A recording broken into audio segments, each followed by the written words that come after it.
தொகுதி பங்கீடு குறித்து திமுகவுடன் நடைபெற்ற பேச்சுவார்த்தை சுமூகமாக இருந்தது என்று மார்க்சிஸ்ட் கம்யூனிஸ்ட் கட்சியின் மாநில பொதுச் செயலாளர் பே. சண்முகம் தெரிவித்துள்ளார். திமுக கூட்டணியில் இடம்பெற்றுள்ள மார்க்சிஸ்ட், இந்திய கம்யூனிஸ்ட் ஆகிய கட்சிகள் தொகுதி பங்கீடு தொடர்பாக திமுக குழுவுடன் நேற்று பேச்சுவார்த்தை நடத்தின.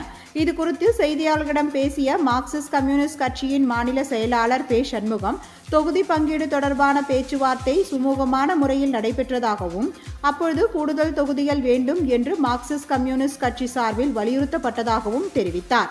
இந்திய கம்யூனிஸ்ட் கட்சியின் மாநில செயலாளர் மு. வீரபாண்டியன் கூறுகையில், தொகுதி எண்ணிக்கை தொடர்பான பேச்சு இன்னும் தொடர்வதாகவும், தொகுதிகளை குறைப்பது தொடர்பாக எதுவும் பேசப்படவில்லை எனவும் தெரிவித்தார். இந்நிலையில் தொகுதி பங்கீடு தொடர்பாக திமுக தொகுதி பங்கீட்டு குழுவுடன் விடுதலை சிறுத்தைகள் கட்சி இன்று பேச்சுவார்த்தை நடத்துகிறது.